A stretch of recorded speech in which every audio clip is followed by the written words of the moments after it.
Okay. All right. So we are live. Um, Gives everybody a little bit of time to come in and hang out. Um, I'm pretty excited for this. I have a feeling this is going to be a really good discussion of a couple really good books. So we shall wait for everyone to come in and let me know if you're coming in what you end up rating both Far Sector and then also the 100,000 Kingdoms if you read it. For those of you that are joining me for the first time, I am this year hosting in NK Jemisin read along this entire year where we are reading all of her collected works thus far. And in April, we ended up deciding to read, well, I decided that we were going to read Far Sector, which is N.K. Jemisin's only graphic novel that is currently out. And then also the first book in one of her series that is the most popular called the Inheritance Trilogy, with the first book, The 100,000 Kingdoms, in April. So if you're joining me for the first time, please feel free, if you've read the books yourselves, to, join in on the conversation. If you haven't and you've not read the books, I would highly suggest doing so before watching this live, because we are going to be getting into some spoilery content for those that have read the books. So please excuse me. I apparently have something that wants to tickle my eye, and I am trying to get that sorted out. Like something trying to poke me in the eyeball, which I think is just an eyelash.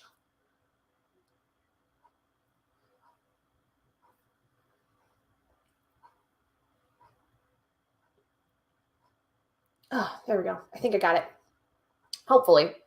Anyway, so we'll wait for a couple minutes, get people in, have people join, and then after a few minutes, we will start talking about the first book, which was kind of more of the optional read for the month, which was to read Far Sector. It was optional because it was going to be a shorter read, and not everybody is able to get the graphic novel omnibus that there is of all of the comic issues. And sometimes comics are not a fan for most people. Like, people are sometimes just not as interested in those types of books, so I made it more optional. But for those of you that did read it with me, we'll be talking about it. My more general thoughts are going to, and some of my more personal thoughts are going to be involved in my vlog that is titled very similarly to this live show. So if you want to hear some of my more in-depth thoughts about both Far Sector and the 100,000 Kingdoms, definitely go check out that video. And then today we'll also be going over my thoughts again, and kind of just going further into what everybody thought about it, some things that kind of came up with it, and basically just talking about how over the course of time N.K. Jemisin's writing has developed, because this series, I believe, was before the fifth season series. So just want everyone to, come and join in, hang out. Bree is not going to be joining me live. She's going to just be hanging out in the comments, which is totally fine. So going to be on my own today. But we'll wait and get started here in a couple minutes and just get going. And we'll start, like I said, with Far Sector. So I hope everybody has had a good week. This week it is my Friday with work. Those of you may know, I work typically Tuesday through Saturday. So today's my Friday, and I'm very, very excited because the last 2 days in particular were extremely busy. It was basically revolving door at my office, where like one person came in, the second person came in, third person came in. We were super, super, super busy. And then before those people even left, we still had, people coming in. It's been a week, really. Like, this has happened like the last several weeks, where Fridays and Saturdays we are super busy, and I'm just very tired. So pushing through. I took a nap after I got home from work, so there's a win there.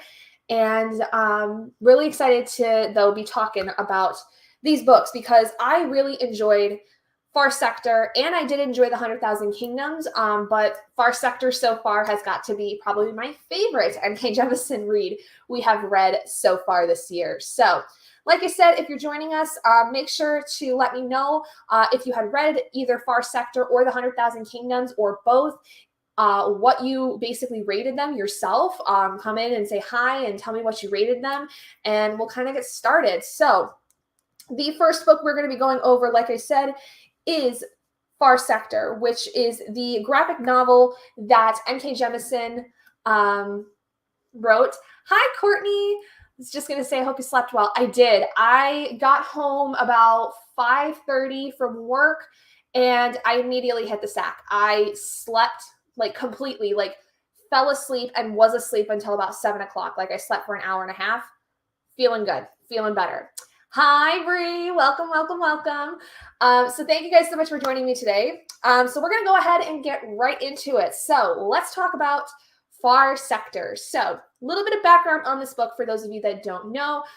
It is basically a graphic novel that is in a lot of ways now found through the Omnibus, which is the collection of all 12 issues of Far Sector, which is a DC comic technically. Well, not technically, it is. It's a DC comic from the imprint of Young Animals, which is run by Gerard Way, who many know as the lead singer from My Chemical Romance. But basically, he had created this imprint, which was going to focus on kind of not necessarily young adults, but younger characters, newer characters that were then going to push kind of the boundaries of what comics were doing at the time, where, for instance, in this story, we have a young woman by the name of Sojourner, who, or more commonly known as Jo, who is a Black bisexual woman who was a former cop that then decided to essentially go a new path in her life. And she did that by finding out she could be what's called a Green Lantern, which is part of the DC universe. Green Lanterns are protectors of the different realms and universes that there are. And so if you know anything about Green Lanterns, you know that, you know, any of the lanterns really, they are really the people that protect every single aspect of each planet and each solar system, all that. So Jo, for her first mission, has to spend a year in this one universe where there are 3 species that basically are kind of very iffy with each other. Had no idea what a Green Lantern was prior to reading. I only did because back in the day when the Ryan Reynolds Green Lantern movie had come out, that was my first exposure to it. And mind you, I was a Marvel kid. My dad had read all the comics, and he also read all the DC ones, so he was really familiar with it. But having, you know, him be somebody that was a huge influence in my life, we watched a lot of the Marvel and DC movies, and Green Lantern was one of them. And I remember very vividly enjoying what there was of the Green Lantern movie. I did not recognize, though, that this was a Green Lantern story until I got into the comic itself, because I didn't recognize, for some reason, it was plain as day to me on the cover, but the insignia for the lanterns is right there in the cover, plain as day. Which, speaking of which, I'm going to pull up the book real quick, just so for those of you that don't know what it looks like and are interested in it can check it out. So give me 1 second. I'm just going to pull it up really quick here. Okay. And here we go. Okay. Now I just got to share this.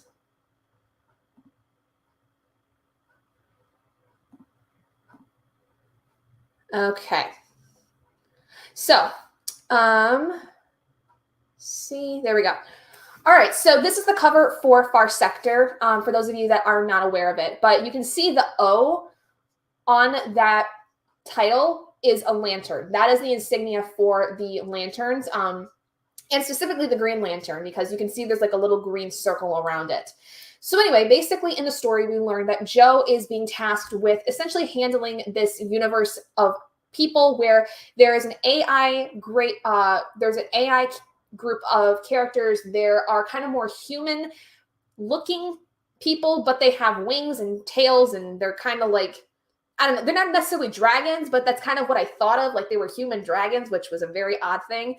And then you have these very tree-like plant-based creatures, and all 3 of them live in the same planet, and essentially there is a lot of animosity between the 3 of them. You learn very quickly that 500 years prior, there was this war where all of these characters basically had essentially like been fighting, and there was a lot of war going on. There was a lot of genocide of several of the different groups, and eventually there became this time of peace where all three of the groups had come up with this pact where they were going to remain emotionless because they believed that emotions are what essentially will ruin all of the progress between the different groups. And so through that, they had had 500 years of no murders, no violence, or anything. But the crux of the story comes when Joe finds out that there has been a murder of one of the more human dragon kind of like characters. And this is the first murder that's happened in 500 years. So this is a really big deal. And obviously Joe is at the forefront of it. She's trying to essentially figure out what's going on with this. Hi, Elyses, welcome. Yes, the cover is absolutely stunning. Like, can we just talk about this point blank for a second, like before we get into the actual story? Because this cover to me is so, so, so important. I feel like this is huge just in the fact that we have a Black main character who is not only a hero, but is able to be so multifaceted, and the cover just like really showcases her power and her ability to like be that powerful force. I just love this so much. I know the cover is amazing. Brie, I thought you did read Far Sector. I thought you did. It's really good. You really should read it. I think you would absolutely love it. Like, it's, even if you are not a fan of the DC universe or Green Lantern or anything, that doesn't matter because it's going to give you enough of an understanding of what the Green Lanterns do or the Lanterns do in general. But like, this is so far removed from anything with it. Like, if you've never done anything with the Lanterns or DC or anything, this is a great place to start. I highly recommend this for people who are just getting into that universe of comics because it's not super heavy on like being involved with other groups, other characters. It's very much literally in its own world, point blank. Like, it's really easy just to get into it and not have too many questions going on because the main point of the story is following the different people, the different groups that Joe is trying to work with. So definitely recommend if you haven't read it yet. So going into this, there are a few things I want to place in terms of trigger warnings. First of which is discussion and actually depiction of police brutality. You learn in the story that Joe is a former cop, and part of the reason she became a Green Lantern is because she had been witnessing so much violence and so much police brutality by her partner on various different people, and she wanted to get away from that. In addition, she's also a military vet. So she has a lot of PTSD from that and the, grossness that is the sexism involved in the military and the brutality that she would see every day in battle.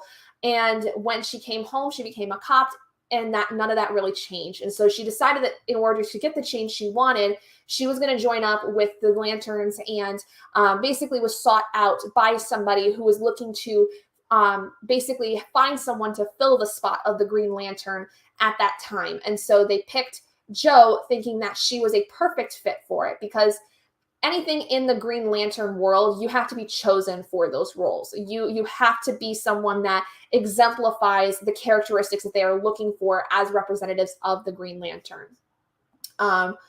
Also the first to be given the ring with an expiration date. Yes, this is another thing. That's why she has the mission for a year.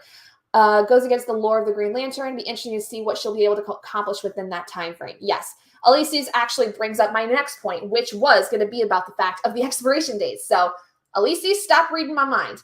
So yes, one thing too is that after I get through the trigger warnings, I was going to really like focus on this time frame aspect because it is a very short amount of time that poor Miss Joe has. So basically, one of the other trigger warnings that I wanted to mention is the fact that there is a type of racism that is involved in this, basically speciesism in a sense, because each of the groups of species has some kind of animosity and prejudice towards others.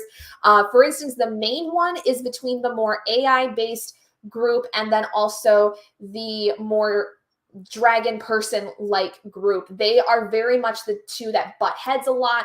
So when it comes to the murder, there is a lot of accusations being thrown and prejudicial statements being thrown between those two groups. And the plant people are kind of just sitting there kind of like, you guys know we didn't do it. We haven't done anything in hundreds of years. We've kind of just sat and literally grown. That's growing, apparently, to me. So anyway, there also is discussions in this book about slavery because later on in the story, there are some things that are brought up about what's really going on within a lot of this that does involve slavery. For those of you that have not read it, I will not spoil it for you, but I will say that it was something that I was not like surprised by, but also was a little concerned with because I was just like, oh, I didn't realize that was happening. I did not realize that was going to be something we were going to get into, but okay, makes sense, I guess. Yeah. So the thing with this too is that, like I said, Joe had this mission set up for a year. And like Elise's actually brought up, this does go against everything that the Green Lanterns do. When you become a lantern, when you are called upon to become one and accept the position, basically, that is a lifetime commitment, essentially. That is something that you do until the end of time or until you die, essentially, or somebody is forced to take your place for whatever reason. So this is the first instance that you see in any of the Green Lanterns where she essentially has an expiration date. And I'm curious to know, why did N.K. Jemisin decide that that was going to be the case? Because I don't believe that there was a solid reason for Joe to have that. I feel, though, that the reason I can understand is that maybe there was so much hesitation with it that maybe the Lanterns were kind of like, all right, you know what? On either side, hesitation, where like either the Lanterns were not sure if Joe was going to be a good fit or Joe didn't know she was going to be a good fit. So they kind of just made this agreement of, all right, you know what, give it a year, see what you can do, and then we'll go from there. If you think you're a good fit, if we think you're a good fit, you'll become a Lantern, kind of thing. But either way, this is the first time that this is the first time that a Lantern has an expiration date in terms of their time commitment as a Lantern. Now, it does seem like in this story, a lot of time does pass by because of how much goes on, but really the actual story takes place only over the course of a few days, very few days. But most of what her job is going to be is keeping the peace as time goes on. So essentially by the end of this, we understand what's happened, we understand who's at fault. But what I would love to have seen is more of the after effects of everything that happens with this. I want to see the fallout. What happens then to Joe? So naturally, I want more of this series. I think that this was absolutely addictive. It was so much fun to read. And I love Joe as a character. I love the fact that she's also bisexual, and we actually get to see that in the story. We don't just get to see, her with one person and that be the end of it and claiming she's bisexual. We actually get to see her with both genders in this. Well, yeah, both genders. I don't necessarily know if the species themselves technically have genders, or how many genders they do have. But at the very least, in our understanding, both of the binary genders are in relationships with Joe. So that's really awesome to me. As someone who is pansexual or bisexual myself, I really appreciate that. And especially because, too, being in any way gay within the Black communities obviously can sometimes be looked down upon. I think it's really important that we continue to see characters, especially characters of color, exemplifying these kinds of relationships, because it is absolutely just as normal as being in a heterosexual relationship.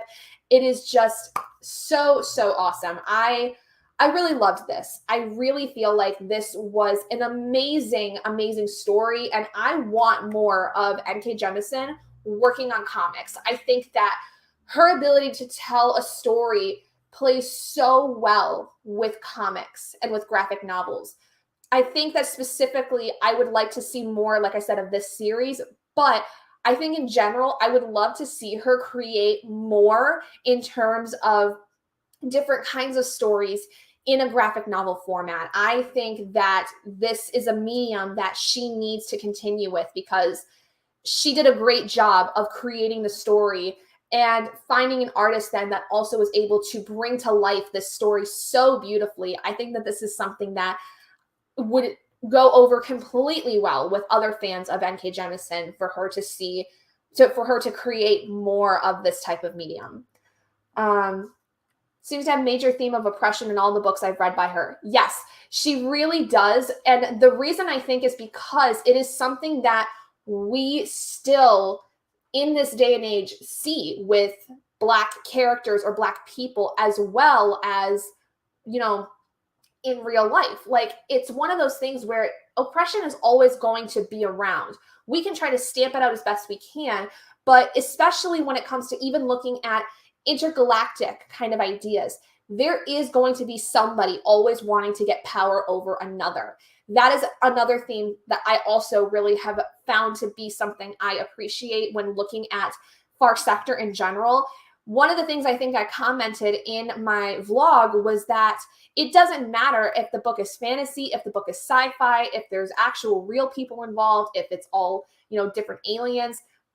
N.K. Jemisin knows that no matter what, who is involved, what's going on, there's always going to be some struggle for power and some group that's looked as less than being used for some purpose. And I think that that is particularly what is the truth of the matter. In real life, there's always going to be a group looked at as less than that's going to essentially be used. And I also really appreciated the idea of justice for those people. What really is justice? Is justice really actually standing up for yourself, or is it getting revenge, or is it causing something catastrophic to happen in the name of justice? Like, I love that there was this discussion within it about what justice really is because of what happens with the groups as everyone is finding out about the murder and everyone's finding out about how each of the different groups of you know, species are essentially fighting against each other. Like, there's a lot of animosity that gets brought up in this that I think needs to be addressed, because justice is not necessarily getting violent. Justice is not necessarily just, you know, getting monetary gains out of something. It's also about standing up for yourself and standing up for others. And, you know, it's also recognizing when you are doing something or when you are witnessing something that is unfair, speaking out against it and making the changes to then change the way that those things are happening. And I think that that is one of the things I love the most about the way that the story went, is NK really focused on that. Love the sexy dude with dreads. I was a little hit or miss with him. I just didn't know whether to trust him. But yes, very, very sexy. Like, mwah, chef's kiss, amazing. First and foremost, the art is absolutely gorgeous. The details in every single panel, chef's kiss. Agree, absolutely beautiful. Only complaint remains that the theme of the story was that they were emotionless people, but each panel showed emotion. All their actions were based on emotion. I think that needed to be better reflected in the art as well as in the art. Yeah, I think that that's a good point, because the thing with the emotionless aspect, I think, was not so much like actually showing physical emotion, but acting more so on it. I wonder if that was more so the case, but I would agree that I feel like it definitely, it was something that wasn't differentiated enough. Like, you can show emotion where, like, confusion, for instance. Facial expressions can do so much in showcasing emotion, but acting on emotion is, I think, more of what they were focused on in terms of being emotionless, not acting on emotion and thinking logically, that kind of thing. But I do agree that I think that it was not very well differentiated and needed to be. Definitely would love expanding graphic novels and comics. I think she would do so well. Even if she didn't fully extend everything with Joe, I would just love to see NK create more graphic novels and comics. I think that she's got the talent to be able to create more stories in this medium. And I wonder if the only reason she hasn't as of yet is that she's trying to find something that would work well in that medium, or if she's already still working on it and it just hasn't come out yet, because this is a bind up of 12 issues. Like, this took a while for each of those issues to come out. Like, I wouldn't be surprised if it's just taking a long time for something to come out, because they have to plan like every single issue, what's going to go in each one. So definitely, though, really, really love this. I think that in terms of my favorite N.K. Jemisin read so far, this is the one. This is my favorite N.K. Jemisin book by far at this point in this read along, because I just feel like there was so much more of an emotional grab for me. And I think that a lot of that did have to do with the art. I do feel that the art was absolutely stunning. I think it was so, so well done.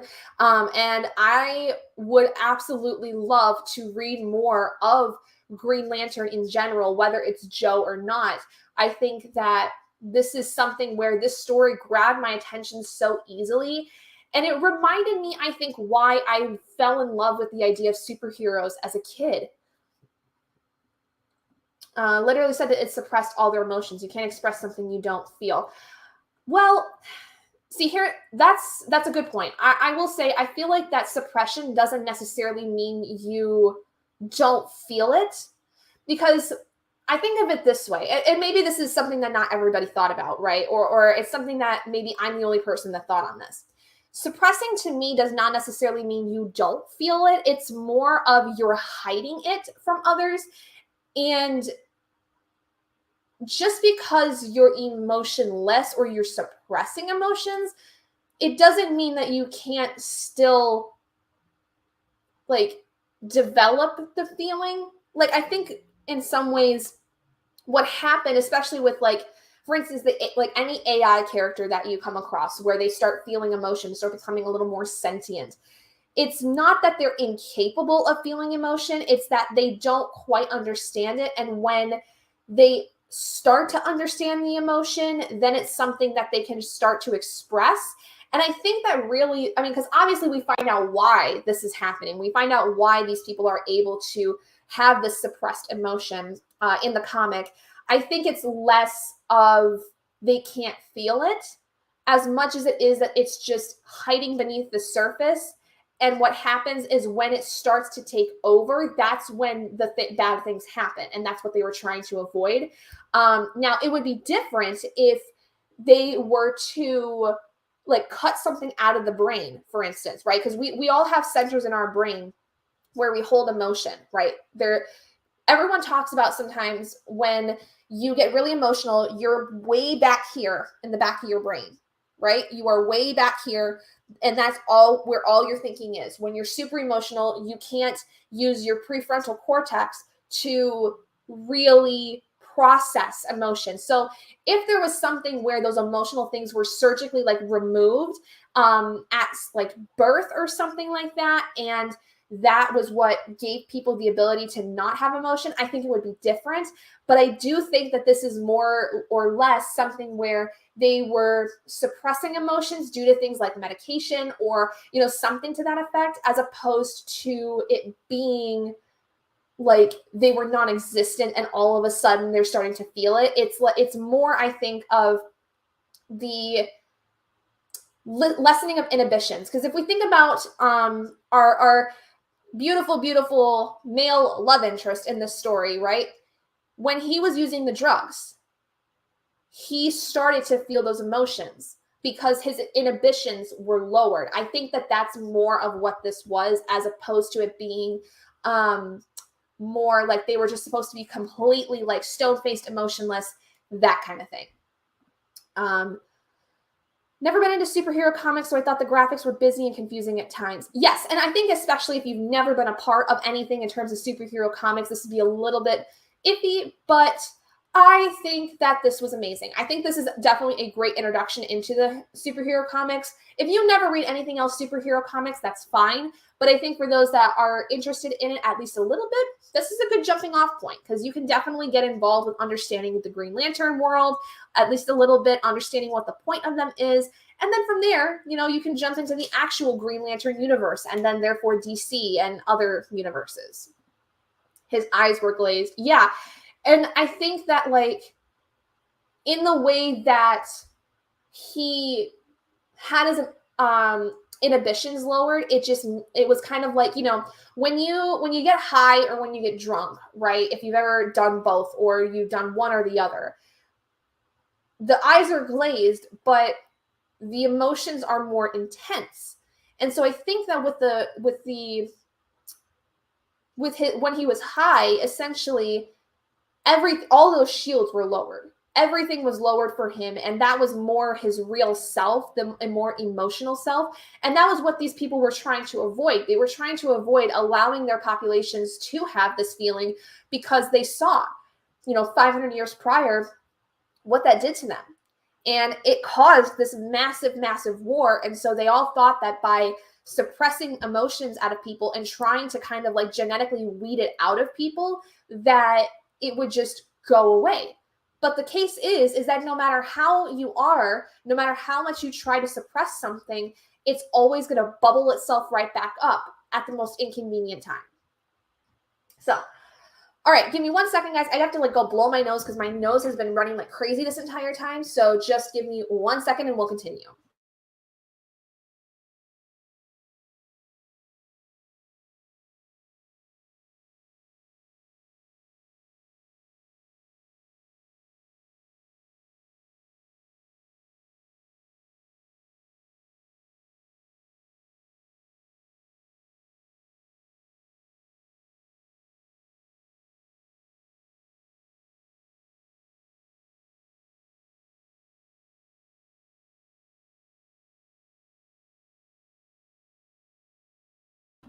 Okay, sorry about that. Gosh, my nose was itching and running so bad. I needed to go do something about it. So now that I have, let's continue. So I feel like this comic was something that was just so much fun. I think even if you've never experienced, like I said, superhero comics, you've never really gotten involved in it, this is just something a little different, a little fun. So this is why I made it more of an optional read, because I didn't necessarily know if there was a lot of people who were going to enjoy it as much, if they were interested in anything comic related. But I'm glad that there were some of you that really did, enjoy it. I think that it's definitely something worth reading, even just to understand kind of how NK's writing really transcends mediums. And the audiobooks that are created of her books are amazing. The physical books are obviously extremely beautiful in terms of writing. And now we can see that her writing extends into a world that is so well beloved by so many people and was able to get into a very prestigious, I would say, set of characters and worlds because, like I said, this is part of the DC universe. And a lot of times you have authors who get involved in large groups of story and lore that they create their own characters within it, that get involved in the lore of, already very well established groups like Marvel and DC. And you have a lot of times where people are like, this is nothing like any of the other characters in this. This character doesn't make sense in the world. And they just hate and hate and hate on it. And I feel very privileged to be able to read something from NK that was so well done that it was able to be a part of this imprint and be a part of this universe, because it is so very rare, especially for someone of color, to, I think, really make an impact in this way where they create not only a character that is of color, but then also creating a character that is bisexual, creating a character that speaks on things like police brutality and speaks on things like, PTSD and, this overwhelming sense of not understanding your identity and where you fit in with everything, and having to question your beliefs and all these things. I just feel very, very happy to see that NK Jemisin was able to get her flowers for creating this character and using her in a very well established world that very easily could have turned extremely negative. I have never heard a bad thing be said about this, and maybe that's because I've been avoiding, the really negative Reddit posts or whatever the case may be of like the DC and Marvel comics, but I think that she made an amazing, amazing story, and I am very excited to see if this continues. I'm very excited to see what else she does create with it. So with that, we are going to now move on to our next book for today, which is going to be The 100,000 Kingdoms. But Far Sector, like I said in my vlog, I gave a 5 out of 5 stars. This is my favorite book of NK's so far. I think this is absolutely the best thing I have read from her at this point, and I would really like to see her do more of this. But let's go ahead and find our other book that we're going to be talking about, which is The 100,000 Kingdoms.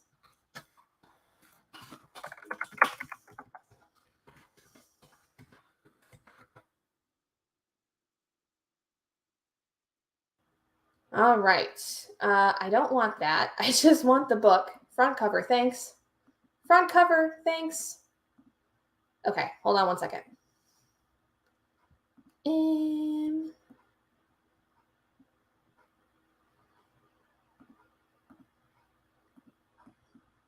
Okay.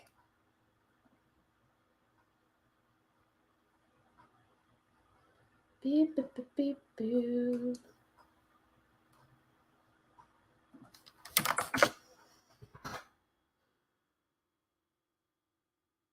Oh, that's not what I want. Google, don't be like this.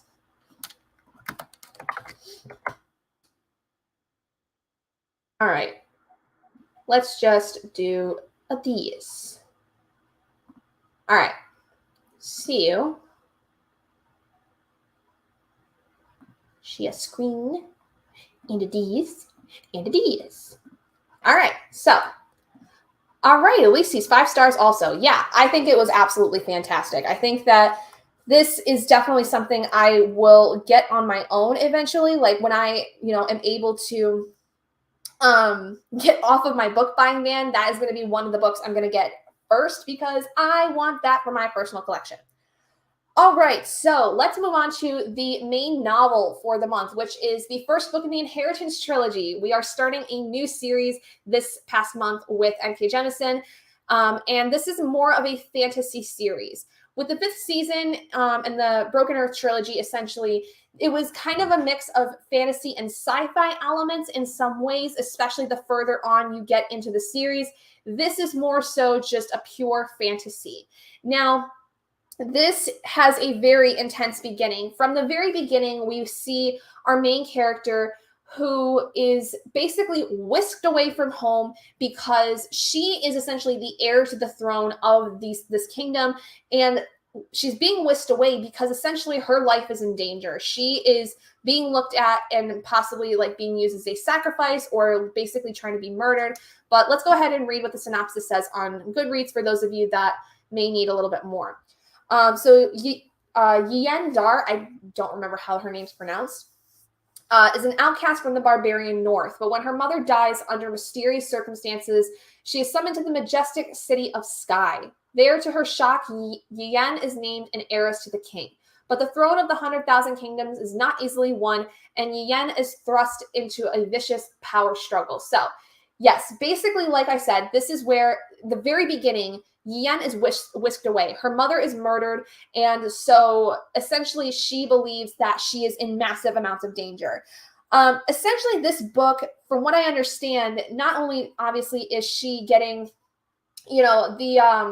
the information that she's the heiress to this throne, this kingdom that she's never really understood, you start to learn that she is being looked at as a possible like reincarnation of a goddess or some kind of queen of some kind. And this is really bizarre to her. This is something that she's never really known, never really understood. And the more that you read the book, the more and more she starts to learn about this, group in the city of Sky, and really like what her place is in this world. And there is a character that is kind of like a little kid. What was his name? Like CN or something like that.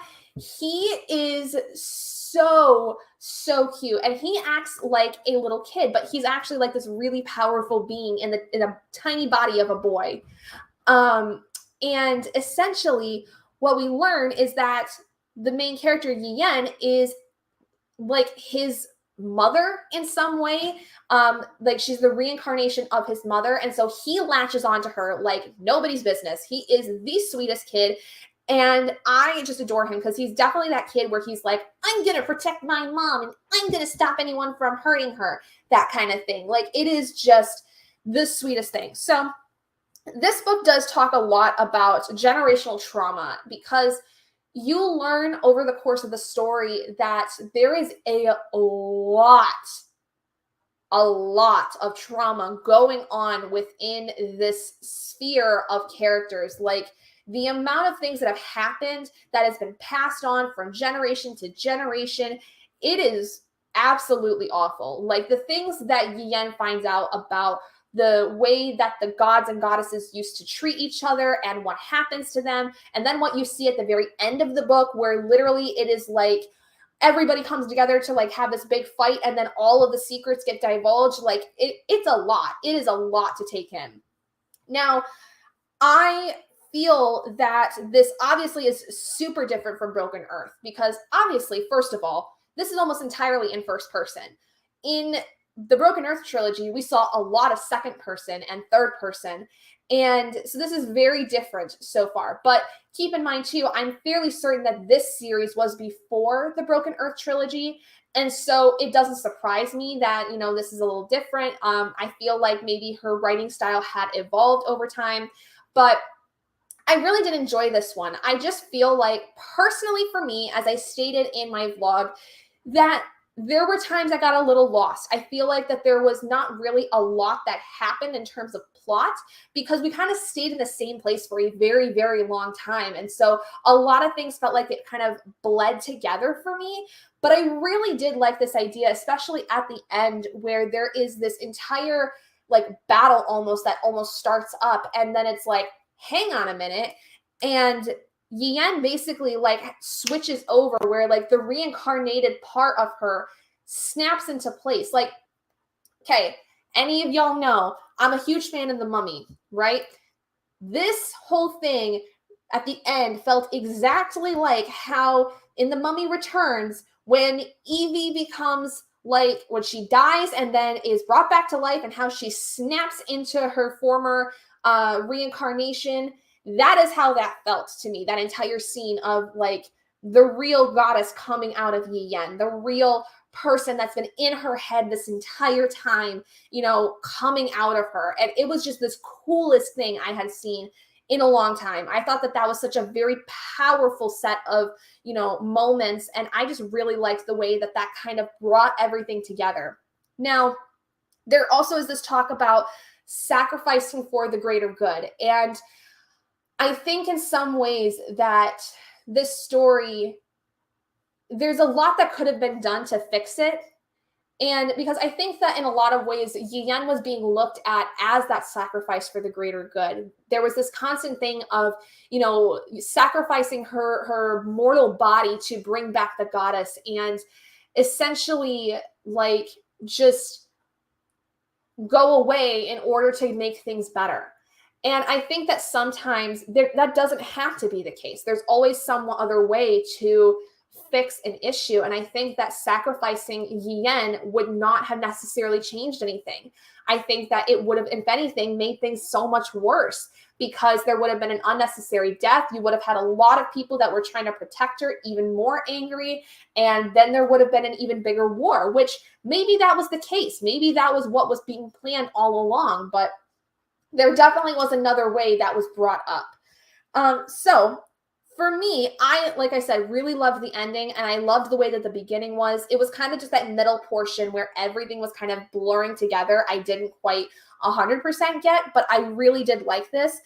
The only other thing that I was concerned about, and I don't know if this is just something that NK does on purpose, but I feel like a lot of her first books feel like they could be standalones, because the way that they end makes me feel like they're going to be like this other books are going to be something completely different. This happened with the Broken Earth trilogy with the 5th season, and it's happening again now with the 100,000 Kingdoms.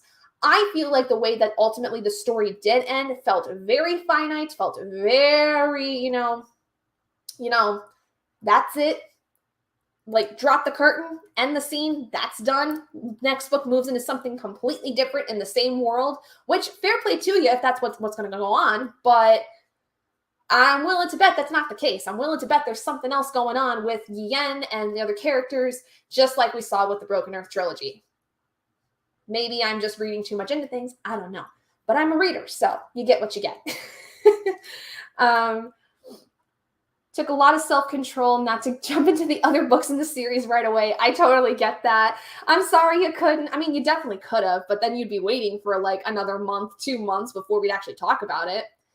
I enjoyed this book a lot despite confusion at parts. Yes, me too. I really did. I think I enjoyed this more than the second or third book of Broken Earth. 5th season is still like that book in that series is my favorite, but Far Sector definitely does beat the 5th season for me.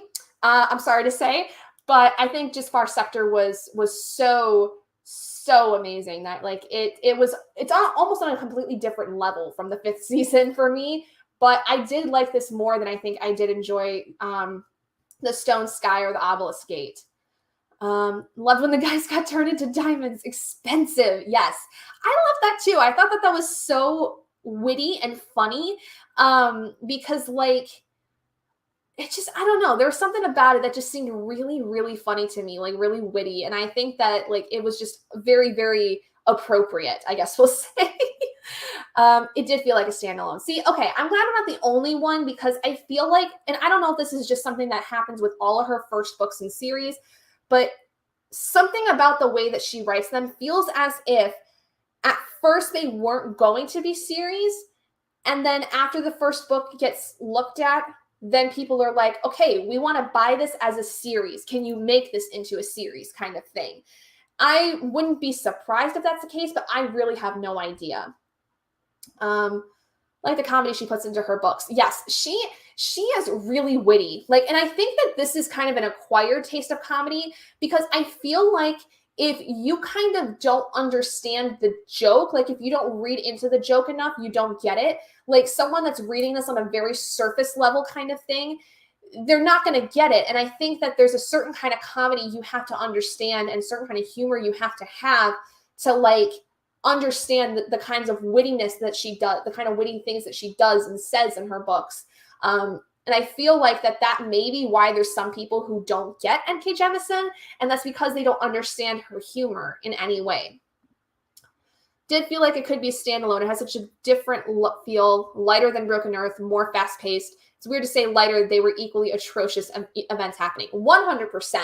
Oh, 100%. Like, they were both absolute awful situations, but I would agree this felt lighter, and I would be willing to bet that's because it's pure fantasy. There's not much sci-fi aspects brought into this, because like with Broken Earth, you had a lot more sci-fi things kind of brought up within it, thinking about the idea of like interplanetary things or the science behind like the crystals and all that stuff. Like there's a lot more sci-fi elements, I think, in Broken Earth than there is in the Inheritance trilogy so far. This is more so talking about gods and goddesses and kingdoms and, realms in that way, and dream walking and like actual conversations and sexual interactions with actual gods. Like it's a very, very different setup that I think does feel lighter for a lot of us fantasy lovers.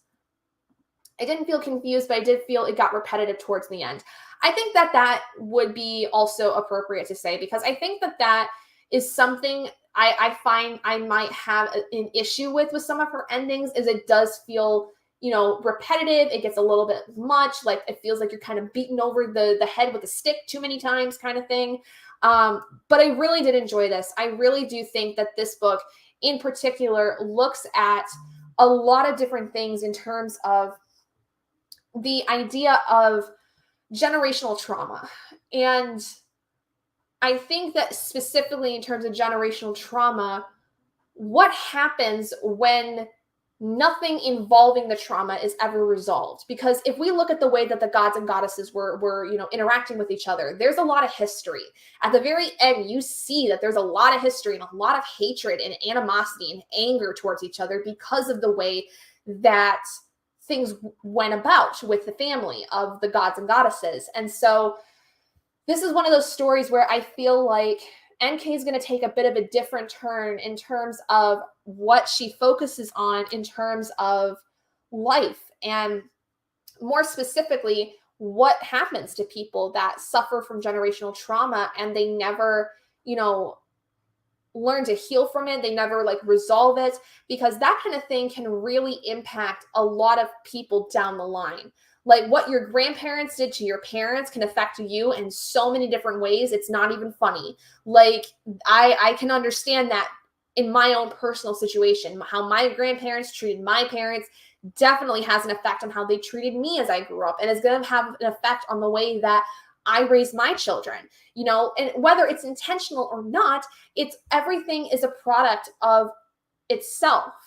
Everything's going to repeat in a way that it was set up, because if it's not resolved, if it's not looked at, it's just going to keep happening. History is just going to continue to repeat itself. And I think that was kind of the way that NK was really bringing about this power struggle, is understanding that it's all based in a generational type of trauma. Not a fan of mythology, but I pushed through. Fair enough. And I think that would definitely be something that would be hit or miss with a lot of people. If you're not a fan of myth, if you're not a fan of learning of lore of worlds, it's not going to be something that you're interested in. As a person of myth myself, and why did I say that? That makes me sound like I'm a myth in general. I'm a legend. I'm not. I'm sorry. That was very dumb.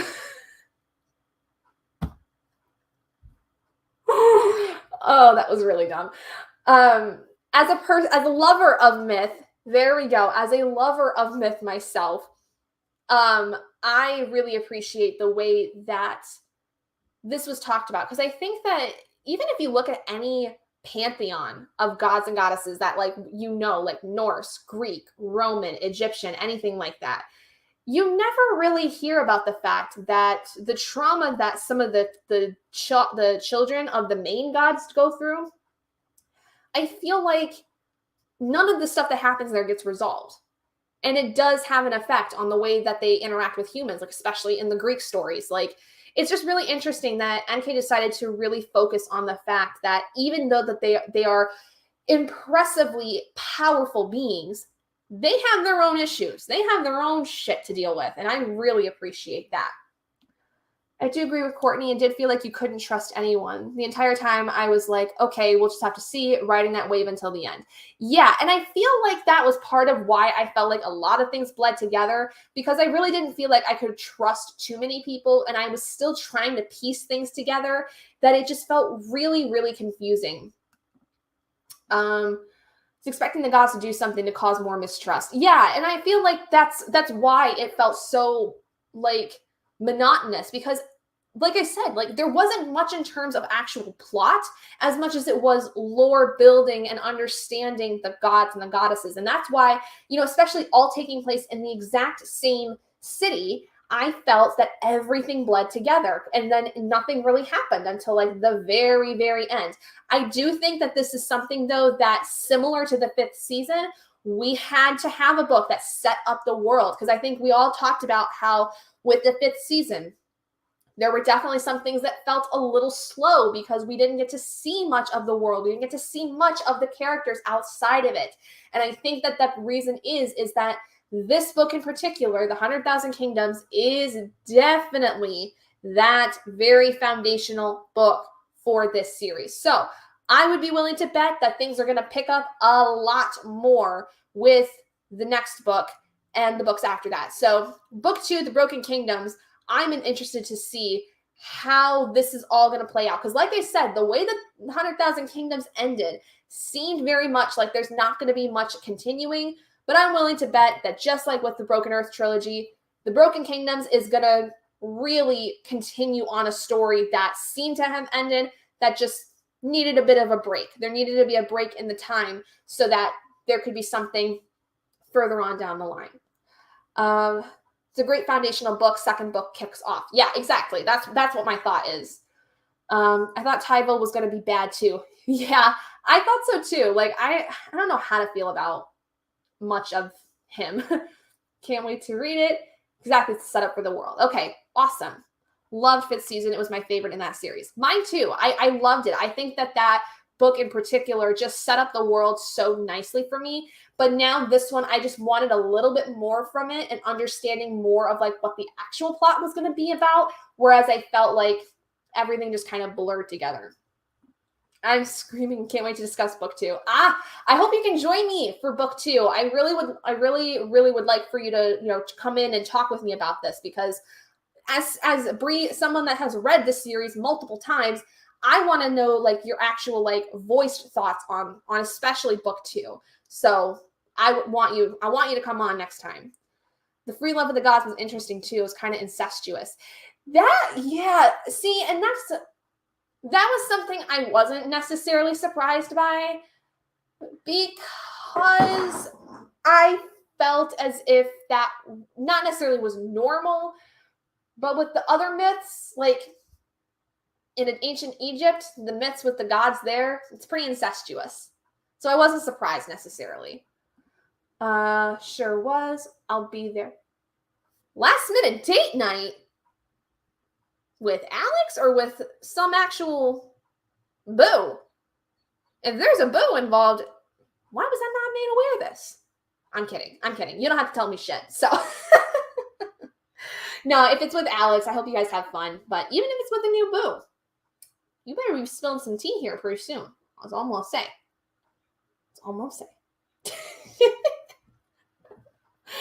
No, so I am also really, really excited for the Broken Kingdoms. I think this is going to be really interesting. I would like to understand more what is in store now for Yi Yen. I feel like the gods are going to have a lot more something more is going to happen that's going to affect a ton of things. I feel like that the way that this ended definitely makes it feel like a standalone, but I can see where there is room for more to the story, I guess is what I think. One point it was only the gods, not humans. Yeah, and I think that that's the case with a lot of the mythologies, right?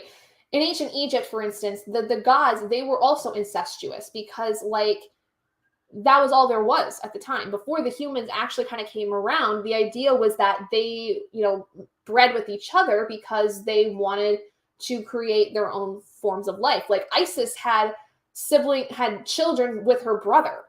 Like that's pretty common with, I think, a lot of different mythologies, is that it's pretty incestuous. So like I said, it didn't really surprise me, but I was like, it's kind of interesting. But I do feel like that is very likely, like obviously that was one of the things that really brought on the generational trauma, because everyone was kind of feeling like they were unloved. So that is definitely something though that will bite you in the ass. Almost say. We are on Bree's date. Okay. I'm seriously, I am joking, but I would like, I really want to, I hope it goes well. I really do. So, if you want to tell me, if not, don't. Like, it's fine. Like, I'm more so joking, but I definitely like hope that everything goes well tonight. So good luck. Haven't read book 2, but I'm thinking it will probably center on how the humans function without the gods living directly with them. Maybe. I mean, I don't know. So we'll get into the synopsis here in a second. Like, don't worry. We're going to talk about what maybe to be expected with book 2, but we'll see. What, their orgasms? It fucking sounds magical. Yeah, it really did. Like, pardon my pun, but it felt godly is what it probably. Okay. I apparently can't word right now. My brain is dying slowly. So we might wrap this up here soon so I can go and sleep some more because it's been a very exhausting week. Not reading the synopsis, so guessing. Okay, yeah, we're going to read the synopsis. Girl, we friends. I know we are, but you don't have to tell me shit if you don't want to. Just because we're friends doesn't mean you got to tell me everything. Only if you feel like you want to. I ain't gonna tell you that you have to tell me something if you don't want to. Like, who you think I am? Exactly, godly. Yeah, that, pardon the pun, but it's what it sounds like. There have been some good romance novels, but the orgasms in this sound top tier. Like, beating every single romance book that there is out there. Which is saying a lot.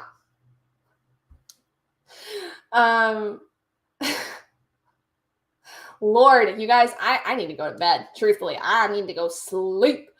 All right, so with that, let's see if I can find where book 2 is. Heritage Trilogy. There we go. That's what I want to do. All right, so let's take a look at the synopsis that's on Goodreads for The Broken Kingdoms. So, in the city of Shadow, beneath the World Tree, alleyways shimmer with magic and godlings live hidden among mortal kind. Ori Shoth, a blind artist, takes in a homeless man who glows like a living sun to her strange sight. This act of kindness engulfs Ori into a nightmarish conspiracy. Someone, somehow, is murdering godlings, leaving their desecrated bodies all over the city. Ori's peculiar guest is at the heart of it, his presence putting her in mortal danger. But is it him the killers want, or Ori? And is the earthly power of the Aramari king their ultimate goal, or have they set their sights on the Lord of Night himself?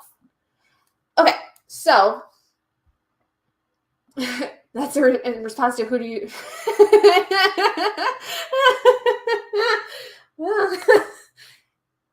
Hey. I can't even word. Y'all are leaving me speechless. No, so this definitely, the way that the synopsis makes me feel is that obviously this is not dealing with the same exact characters as before. So my thought is that this series is kind of more companion based, where it's all in the same world, but deals with different characters. So obviously we have a murder mystery going on. Someone's going around and killing godlings, which is a bit scary. On top of that, we have a character who very likely could be somehow involved with the godlings and doesn't know about it, just like with Yen. And we have a character who is mysteriously in the middle of everything. So, and we also have a character who's blind, which I'm curious to know, how is that going to play into the whole thing? Like, if Ori is blind, how does that play in the world that they're living in? Does that hinder them? Do they have other abilities even though they're blind? Are they a type of godling? I'm not sure. I'm screaming, but some characters are rolled over into book 2. Yeah, I'm sure. I'm more than certain that that's the case. Because like I said, I feel like that the way that the synopsis is that it's more of a companion-based series than direct sequels of each other.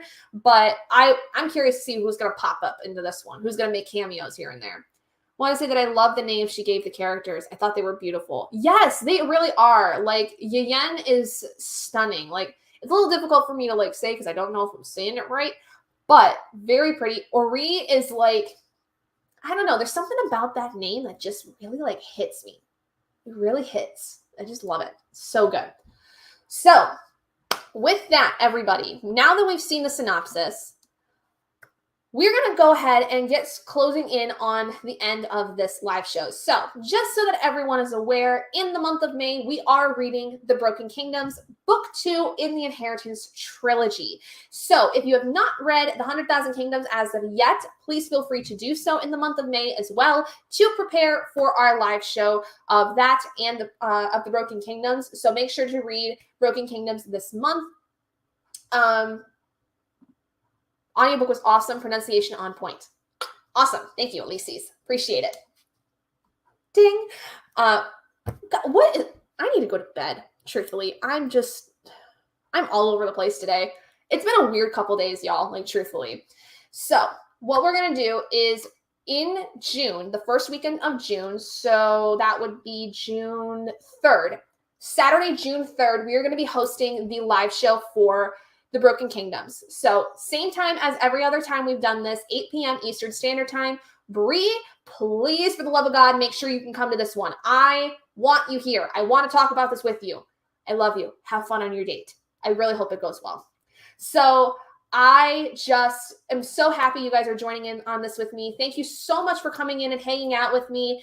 Thank you for joining in on the discussions of these. I really, really appreciate you guys taking the time to hang out with me. I was really, you guys know I was a little skeptical about doing something like this on my own for the most part. But I'm so glad you guys are enjoying this with me and you're enjoying the books. And I hope that you guys continue to do so. I hope that, Broken Kingdoms works out well for all of you. I know Bree's going to love it because she's already loved it in the past. But I'm so excited for how this is going to go. And then we'll be wrapping up The Broken Kingdoms in June and moving on to something different in July. So I'm pretty excited and I hope you guys are too. So be sure to stay tuned for my Broken Kingdoms vlog out sometime this month.